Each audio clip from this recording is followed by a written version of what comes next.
Welcome back to my channel जिसका नाम है Sai Baba guardian angel.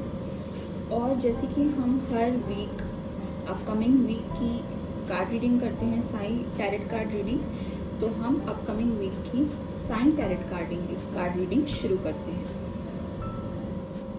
Guys, हम यहाँ पे 2 टैरेट्स यूज़ करते हैं और अकॉर्डिंगली हम पेयर्स बनाते हैं। तो हम 3 पेयर्स बनाते हैं और उस अकॉर्डिंग आपको अपना पेयर चूज करके इस वीक की आपको फोरकास्ट मिलती है। तो लेट्स स्टार्ट। हमारे दोनों डेक्स तैयार हैं गाइस।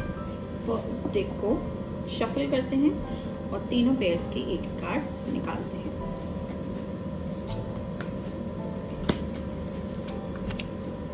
फर्स्ट पेयर का कार्ड आ गया है इस डेक से।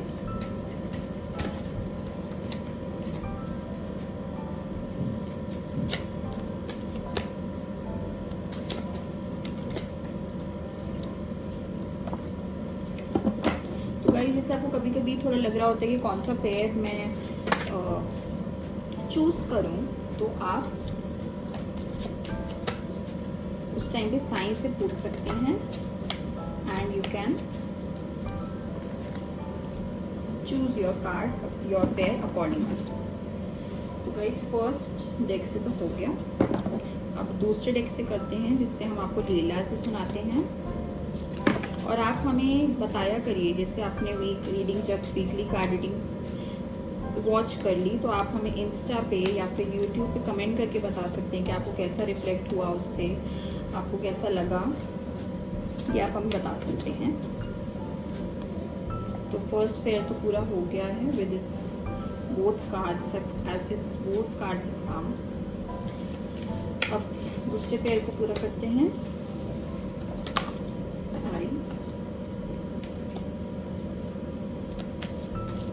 गाइस, और आप क्या देखना चाहेंगे हमारे YouTube चैनल पे, हमें वो भी बताइए। आप वो हमें इंस्टा पे भी बता सकते हैं, DM के थ्रू या किसी पोस्ट पे कमेंट करके, या आप हमें इसी वीडियो पे लिख सकते हैं। आप कुछ डिफरेंट अगर साइंस रिलेटेड देखना चाहते हैं तो प्लीज़ हमें बताइए। तो 2 पेयर्स तो हो गए हैं। Last but not the least pair को हम पूरा करते हैं।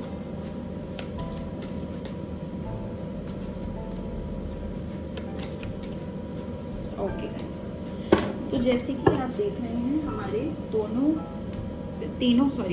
दोनों डेक से हमारे कार्ड्स आ गए हैं और हमने तीनों पेयर्स को पूरा कर लिया है। अब एक एक करके हम आपको तीनों पेयर्स के बारे में बताएंगे। तो लेट्स स्टार्ट। फर्स्ट पेयर आपकी रीडिंग शुरू करते हैं। First card is law of attraction. Second card is coexistence. तो let's start with this one. Law of attraction, be like a magnet and attract what you want। तो यहाँ पे साईं आपको इस वीक के लिए फर्स्ट पेयर कह रहे हैं लॉ ऑफ अट्रैक्शन। जैसे कि आप लॉ ऑफ अट्रैक्शन के बारे में जानते होंगे कि जो भी चीज़ के बारे में आप सोचते हैं या आप किसी चीज़ के टुवर्ड्स वर्क करते हैं, बार बार आप उसके बारे में अपनी लाइफ में उसे रिपीट करते हैं, तो वो चीज़ धीरे धीरे मैग्नेट की तरह आपके पास आने लगती है। और ये भी यहाँ पे साईं कह रहे हैं कि B like a magnet and attract what you want. कभी कभी ऐसा होता है कि किसी चीज़ को, किसी जॉब को आप पाना चाहते हैं, कोई एग्ज़ाम क्लियर करना चाहते हैं, कोई किसी जगह जाना चाहते हैं, तो आप फिर रेगुलरली उसके टुवर्ड्स वर्क करिए। ऐसा एक अपनी पर्सनैलिटी बनाइए मैग्नेट जैसी कि खुद ही वो चीज़ आपकी लाइफ में आना चाहिए। वो कुछ भी हो सकता है, कोई रिलेशनशिप भी हो सकता है, कोई और भी चीज़ हो सकती है। इवन आप शायद मैरिज के लिए सोच रहे हो फर्स्ट पेयर, तो मे बी आपको अब उसके टुवर्ड्स वर्क करना चाहिए। हो सकता है आपको अगर अरेंज मैरिज है तो you have to then look for a partner. If you already have a partner then may be you should talk to each others families. तो फर्स्ट पे कुछ ऐसा है, या लॉ ऑफ अट्रैक्शन बेसिकली, मतलब आपको कोई चीज़ अपने टुवर्ड्स अट्रैक्ट करनी है तो you have to be like a magnet. Sai यहाँ पे ये कह रहे हैं। So it's a nice card. इस वीक आपको लॉ ऑफ अट्रैक्शन के अकॉर्डिंगली आपको वर्क करना है। आप ऐसा भी कर सकते हैं, जैसे कोई चीज़ आपको चाहिए तो आप accordingly you can make affirmations, और एफर्मेशंस के अकॉर्डिंग आप you can have that thing. आप ऐसे एक जर्नल बना सकते हैं, एक डायरी बना सकते हैं, उसमें रोज आप जैसे 5 इन्फॉर्मेशन लिखें। अगर आपको जॉब का है तो कि I have a good job, I have a very comfortable job, ऐसे आप कुछ कर सकते हैं। I have a job which gives me high salary. तो ऐसे अलग अलग आप इन्फॉर्मेशन से बना सकते हैं गाइस। तो फर्स्ट कार्ड तो ये था।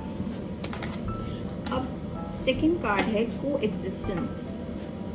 पहले तो आप एक कार्ड को देखिए कि बहुत सारे लोग साथ में एग्जिस्ट कर रहे हैं, अलग अलग तरीके के लोग हैं वो साथ में को एग्जिस्ट कर रहे हैं।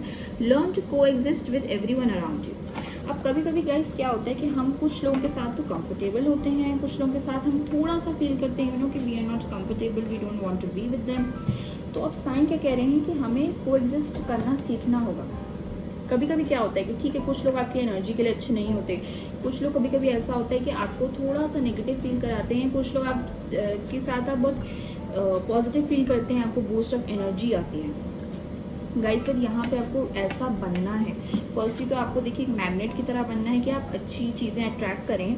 साथ ही साथ आप उसको ये भी यूज़ कर सकते हैं कि I coexist with people who are like minded, या आप कह सकते हैं coexist with people who are like me और दे आर वेरी पॉजिटिव।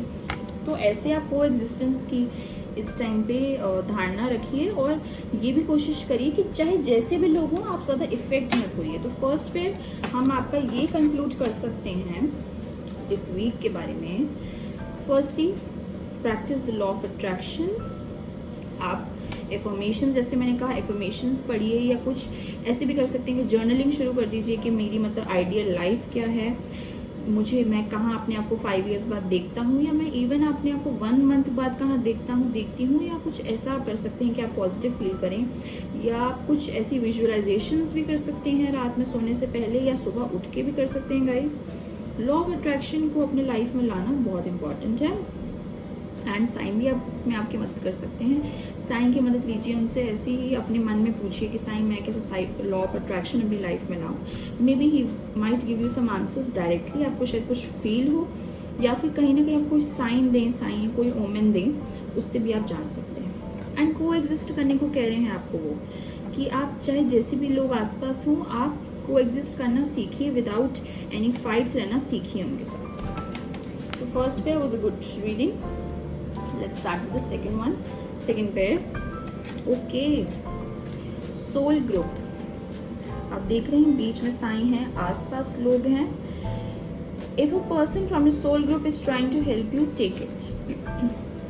अब guys, soul group की अगर हम बात करें तो सोल ग्रुप ऐसा नहीं है कि आपको मतलब कुछ सोल ग्रुप लग रहा होगा कि बहुत कोई एक कॉम्प्लिकेटेड सा वर्ड लग रहा है, इसका क्या मतलब है। सोल ग्रुप इज बेसिकली जो आपके पास आसपास लोग हैं, जैसे फर्स्ट पेयर का भी कार्ड था को एग्जिस्टेंस। तो एक तरीके से कार्ड बहुत रिलेटेड है, जो आपके आसपास के लोग हैं, या आप ये भी कह सकते हैं आपका खुद का सोल, या आप कह सकते हैं आपकी फैमिली या आपके फ्रेंड्स। अगर कोई आपकी मदद करना चाह रहा है तो टेक दैट हेल्प। कभी कभी लोगों को क्या फील होता है ना कि अरे मैं अकेले ही सारा काम संभाल लूँगा या संभाल लूँगी, मुझे किसी की ज़्यादा ज़रूरत नहीं है, अपने मैं लोगों को परेशान नहीं करना चाहती, अपनी प्रॉब्लम्स पता के करना चाहता। कभी कभी ऐसा माइंडसेट हो जाता है कि नहीं मैं अकेले हैंडल कर लूँगी यार, I don't need anybody's help, I don't need to stress them out, कि मैं नहीं चाहती कि वो भी स्ट्रेस आउट हो जाए मेरी प्रॉब्लम से। तो गाइज यहाँ पे साईं आपको कह रहे हैं कि सबसे पहले एक तो अपने सोल ग्रुप को पहचानिए, आपके आसपास जो लोग हैं उनके साथ अच्छे से को एग्जिस्ट करिए। फर्स्ट स्टेप तो ये है। दूसरा स्टेप, अगर आपको लग रहा है कि कुछ मुझे इशू है, मुझे हेल्प चाहिए, तो टेक दैट हेल्प गाइस, क्योंकि हेल्प करना तो अच्छा होता है पर ले पाना बहुत कम लोग ले पाते हैं, क्योंकि आधे लोग तो कहीं गलतियां निकालने लगते हैं दूसरे लोगों में जो हेल्प करें, या फिर कहने लगते हैं अरे इनका कुछ अपना मोटिव होगा। बट गाइस कभी कभी सच में लोग आपकी हेल्प करना चाहते हैं। तो यहाँ पे साईं क्या कह रहे हैं सेकेंड पेयर को कि take help from your soul group. Soul group is equal to your family as well. Family भी हो सकता है, फ्रेंड भी हो सकती हैं, आपका कोई पार्टनर मतलब लाइफ पार्टनर, या anybody can be your soul group. उनसे हेल्प लीजिए, उनकी तो हेल्प करिए ही करिए, हेल्प लेना भी सीखिए गाइस। अपने हार्ट को इतना ओपन करिए कि आपको हेल्प रिसीव हो जहाँ आपको इश्यूज आते हैं। तो सेकेंड ग्रुप, सेकेंड पेयर आपका दूसरा कार्ड है फेथ। अब देखिए सेकंड पे डायरेक्टली कनेक्टेड हैं दोनों चीज़ें। कैसे आप कहेंगे कैसे कनेक्टेड हैं? देखिए पहले आपका आया सोल ग्रुप। साईं आपको क्या कह रहे हैं? हेल्प लेना सीखो। अब वो आपको तरीका भी बता रहे हैं कि आप बोलिए कि अच्छा साईं ने बता तो दिया क्या करो, पर कैसे करो। साईं वो भी बता रहे हैं, faith, have faith, Shraddha above all else. Guys, हम साईं डिवोटीज हैं, हमें पता है श्रद्धा सबूरी के बारे में, फेथ एंड पेशेंस के बारे में। We have to practise it as well and preach it as well, ठीक है। हम जो दूसरों को इतना बोलते हैं कि अरे श्रद्धा सबूरी साईं सिखाते हैं, हमें खुद भी करना ज़रूरी है। एंड फेथ इस टाइम पे सेकंड पेयर को कहा जा रहा है, फेथ रखो। जब आप फेथ रखेंगे अपने में तो आप दूसरों में भी रख पाएंगे, और आप हेल्प भी कर पाएंगे और हेल्प रिसीव भी कर पाएंगे। तो सेकंड पेयर का थोड़ा इस time you have to look deep within yourself. Second pair, faith रखिए। कोई चीज़ हो सकता है मे बी आपकी लाइफ में आपको थोड़ा सा लग रहा हो, अरे यार I can not control this thing, पता नहीं क्या हो रहा है। तो या तो अपने आसपास फैमिली मेम्बर्स वगैरह से हेल्प लीजिए, या फिर आप साइंस में फेथ रखिए, साईं में श्रद्धा रखिए, या अपने में श्रद्धा रखिए। धीरे धीरे उसके टुवर्ड्स, उस गोल की टुवर्ड्स वर्क करते रहिए गाइस। ये बहुत होता है, एकदम से हम किसी चीज़ को गिव अप कर देते हैं। ह्यूमंस सबकी टेंडेंसी होती है गाइस, बट अगर कोई ये रख लेगा ना तो उसकी लाइफ बाद में जो जितनी सफल रहेगी उतनी किसी की उतनी ज़्यादा सक्सेसफुल नहीं होगी गाइस। जो भी छोटा जो भी शॉर्टकट लेता है ना, वो मतलब ये नहीं रखता, फेथ नहीं रखता गाइस। तो हमें यही चीज़ अपनानी है हम सबको। तो सेकंड पेयर की भी रीडिंग बहुत अच्छी थी, फेथ एंड अपने हेल्प लेना सीखिए। अब थर्ड पेयर पे चलते हैं। ओके, तो सॉरी, फर्स्ट है बी द लाइट। आप देख रहे हैं गाइस ये photo, be the hope and light in someone's life. दूसरा card, omnipresence. Baba is not constrained by time और space, he will come to your aid whenever you need him. तो third pair का भी बहुत positive और बहुत अच्छे cards हैं। थोड़ी आपको इस वीक की वो अच्छी एक इंसाइट्स दे रहे हैं। पहले में आपको क्या करें, third pair B the light. कभी कभी क्या होता है, हमारे कुछ फैमिली मेम्बर्स या हमारे फ्रेंड्स या हमारे लाइफ पार्टनर, हम किसी को भी कुछ होप नहीं दिख रही होती लाइफ में। कभी कभी कुछ लोग पेप टॉक देते हैं। एक तो पेप टॉक होती है, एक होती है कि सिंपैथी और एक एम्पैथी। हमें यहाँ पे एम्पैथी दिखानी है। हमें जैसे किसी कोई इशू में है तो हमें उसे बोलना है कि I can understand your issue, या कोई आपका बहुत ही क्लोज वन है तो आप उसको, उसकी इशू को समझिए, उसको कुछ होप दीजिए, उसको बोलिए फेथ रखिए और सब अच्छा होगा। तो आपको ये रोल प्ले करना है। जैसे सी के लिए ये सेलर्स के लिए ये लाइट हेल्प करती है ना, वैसे ही वो सेलर को आपको लाइट बन के हेल्प करना है। अपने फ्रेंड्स को, अपनी फैमिली, कोई भी हो सकता है, इवन आप भी हो सकते हैं। तो be the light, you have to have faith. आप पेशेंस भी रखिए और पॉजिटिव तरीके से सोचेंगे तो आपकी लाइफ बहुत अच्छी, बेटर हो सकती है। और थर्ड पेयर का दूसरा कार्ड है ओमनी प्रेजेंस। तो यहाँ पे साइन की बात हो रही है कि साइन कोई टाइम एंड स्पेस से कॉन्स्टेंट नहीं होता है उन्हें। जैसे ह्यूमंस का क्या रहता है कि इस टाइम पे मैं यहाँ हूँ तो I can not be any other place. मैं यहाँ पे हूँ तो मैं यहीं पे हूँ। आप अभी वीडियो देख रहे हैं तो आप वहीं पे हैं, आप किस टाइम पे कहीं और नहीं हो सकते। बट साइन क्या है, एक तो पहली बात तो सदगुरु हैं, दूसरी बात कि वो इन चीज़ों से, इस कंसेप्ट से रिलेटेड नहीं है। He can be even at one place. ऐसा भी हो सकता है कि अभी वो मेरे साथ भी हैं, वो आपके साथ भी हैं, वो अपने करोड़ों अनगिनत डिवोटीज़ के साथ एक ही टाइम पे हैं। वो सबकी प्रॉब्लम्स भी सुन सकते हैं, वो सबकी प्रॉब्लम्स को सॉल्व भी कर सकते हैं, and he can do everything. He is सदगुरु। ओके, तो ओमनी प्रेजेंस की यहाँ साइन की बात हो रही है, उससे आपको वो कह रहे हैं he will come to your aid whenever you need him. तो अब बी द लाइट। तो एक तरीके से थर्ड पे साईं आपकी लाइफ में वो लाइट हैं, और वो आपको वो आपको इस एग्जाम्पल के थ्रू चाहते हैं आप भी ऐसे इंसान बनिए उनके जैसे, और दूसरों की लाइफ्स में आप भी ऐसे लाइट्स लाइए, उन दूसरों की लाइफ्स में आप भी ऐसे होप लाइए जैसे साईं आपकी लाइफ में होप लाते हैं। तो third pair was also good reading. Now let's get to the leelas. तो वैसे ही स्टार्ट करेंगे, फर्स्ट पे की पहले लीला, फिर सेकेंड पेयर की लीला, फिर थर्ड पेयर की लीला। So let's go guys. तो गाइस लीला से स्टार्ट करते हैं। फर्स्ट पेयर की लीला पढ़ते हैं, को एग्जिस्टेंस की।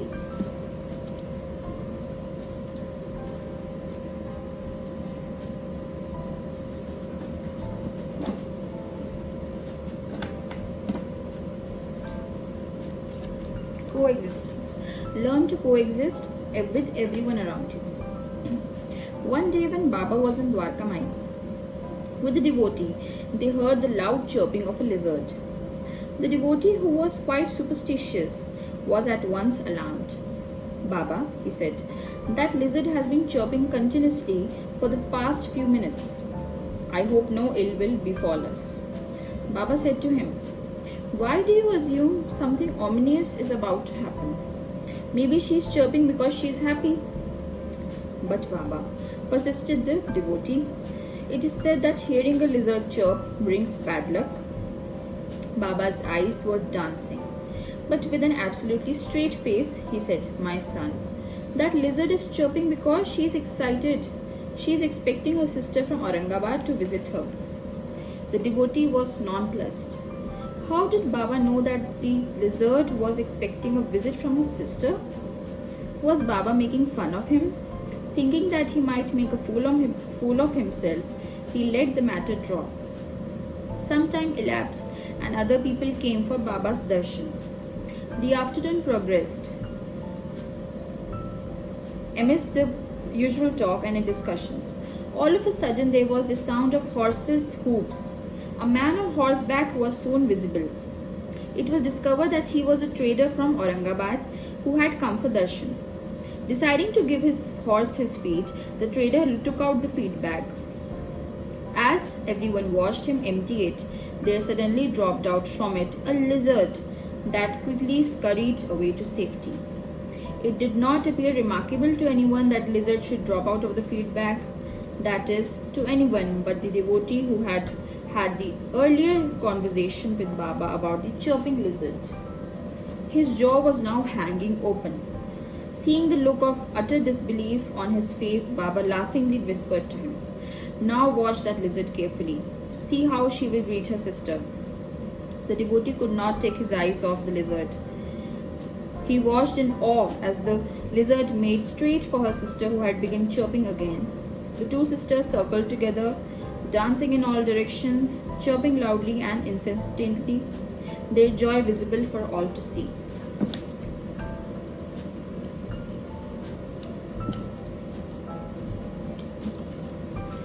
Who would have ever thought that a tiny creature like a lizard could have a family and feelings and affection? In his simple, unique way, Baba had conveyed an important lesson about the oneness of life, the common force that drives all living creatures, and the necessity of coexistence of all forms of life. तो first पे जैसे कि आपको हमने को existence का बोला भी था कि चाहे जैसा भी हो सबको साथ में एग्जिस्ट करना है, वैसे ही यहाँ पे लिजर्ड्स जो सिस्टर्स थी वो मिली, जो औरंगाबाद से ट्रेडर आया था वो अपने साथ जो लाया अपनी कार्ट लाया, उसमें फीडबैक में वो लिजर्ड निकली. तो ऐसी coexistence is very essential as we are humans. Now let's go to the second Leela of second pair, faith.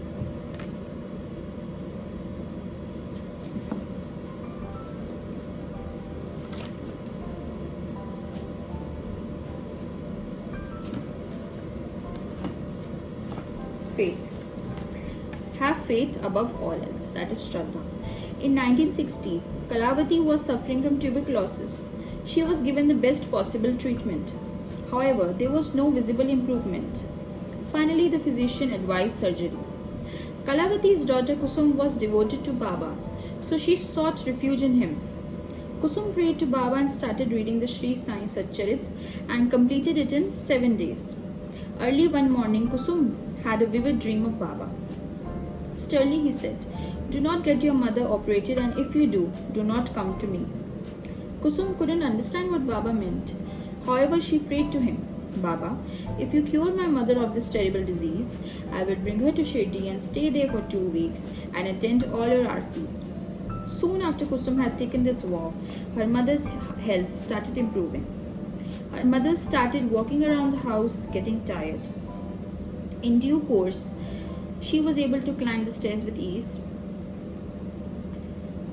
Kusum fulfilled her vow and took her mother to Shirdi. At Shirdi, Kalavati visited all the holy sites with ease, and her health improved beyond her expectations. Then doubt raised its ugly head in Kalavati's husband's mind. He wondered if his wife was really well as she claimed. He forced her to go to the doctor. Kalavati had herself checked, and again the doctor suggested surgery. Kalavati was admitted. and surgery was to be performed 2 days later. Immediately, Kusum and her husband rushed to the hospital and opposed the surgery. But her father paid no heed to what they said. Then Kusum related her dream and what Baba had said in great detail, but to no avail. Kalavati had the surgery 2 days later, and the same night she passed away. In the dream, Baba had given them an indication of the calamity that was to occur. He had clearly said that Kalavati should not be operated. It is important to have faith in what Baba says. तो guys, हम Sai devotees हैं, and second pair, we really need to have faith in Baba and in ourselves.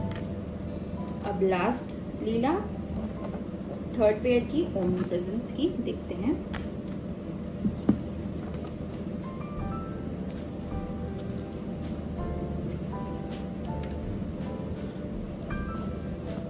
Okay, omnipresence. Baba is not constrained by time or space. He will come to your aid whenever you need him. Nana Sahib Chandorkar's daughter Meena Tai was pregnant and, as is the custom, had gone to her parents' house in Jamner for the birth of the child. The time for her delivery was fast approaching and the girl was going through a lot of trouble. With the limited medical facilities available then, a difficult childbirth could be life-threatening. The poor girl was in agony and nothing seemed to help her to ease her pain. Nana and his wife were mighty worried. Nana, a staunch devotee, started praying to Baba and appealing for help. At that very same time, Ramgir Bua, another of Baba's devotees, was in Shirdi. That morning, he had a sudden urge to visit his hometown in Khandesh. As was the custom in the village, he at once went to Baba to ask permission to leave. To his consternation, Baba said, "Of course you may go, but first go to Jamner and meet Nana. Find out if all is well with him and give him this packet of udi." So saying, he gave Ramgir Bua some udi tied in a packet. Ramgir Bua was puzzled. Jamner was not en route to Khandesh. Moreover, he only had 2 rupees in his pocket. How was he able to travel to Jamner and to Khandesh with such little money? When he mentioned this to Baba, he replied, "Do not worry, you will be looked after." As far as Ramgir Bua was concerned, that was assurance enough. Without any further questioning, he made arrangements to leave Shirdi. Getting to Jamner was not an easy task. There was no direct train, and the nearest railway station was Jalgaon, from where everyone had to walk. But as he came out of the station, at about 3 a.m., a welcome sight greeted his eyes. Standing at the gate was a tall man asking, "Who is Ramgir Bua of Shirdi?" Ramgir Bua stepped forward eagerly. "Nana Sahib has sent me with a tonga for you," said the man. "He is awaiting you." Ramgir Bua was ecstatic. Nana Sahib must have received a message from Shirdi, he thought. At sunrise, they finally reached Jamner. Nana Sahib welcomed him into his house and inquired after him. Ramgir Bua handed over the packet of udi to Nana and narrated Baba's strange request to visit him. Nana Sahib was amazed. He explained the problem his daughter was facing, and now he had appealed to Baba for help. The udi was at once given to the girl. She drank it and the pain instantly stopped. Within minutes, she delivered a healthy baby without any trouble. Later, Ramgir Bua said to Nana Sahib, "I must thank you for sending your tonga for me. I don't know what I would have done without it." "I never sent any tonga for you. I didn't even know you were coming," Nana replied. They both had once rushed out to find the mysterious tongawala, but there was no one in sight. They looked all over, but they never did find the tongawala. He seemed to have vanished into thin air. As realization dawned, Ramgir Bua narrated the whole story to Nana in great detail. Baba had come to his devotee's rescue. He had answered Nana's appeal for help. तो guys, सच में ये लीला मुझे भी personally बहुत पसंद है. ये जब मैं पढ़ भी रही थी मुझे एकदम से याद आया, because this is a very popular Leela and ये थर्ड पेयर की थी. तो गाइस, ऐसे ही हमारी रीडिंग ख़त्म होती है. एक बार मैं आपको सारे कार्ड्स दोबारा दिखा देती हूँ. फर्स्ट पेयर का first card law of attraction, first pair का second card coexistence, second pair का first card soul group, second pair का सेकेंड कार्ड फेथ श्रद्धा, थर्ड पेयर का first card be the light and third pair का second card omnipresence. तो guys ये थी आपकी रीडिंग। आई होप आपको पसंद आई हो और प्लीज़ हमारे चैनल को सब्सक्राइब कीजिए, अपने फ्रेंड्स एंड फैमिली के साथ शेयर करिए, वीडियो को लाइक करिए, सारी वीडियोस आप देखा करिए, प्लीज़ हमें सपोर्ट कीजिए। एंड ऑल्सो हम साई सच्चरित्र हर थर्सडे को लाते हैं इन हिंदी एंड इंग्लिश, तो please listen to that as well. Thank you so much guys, have a great day and a great week.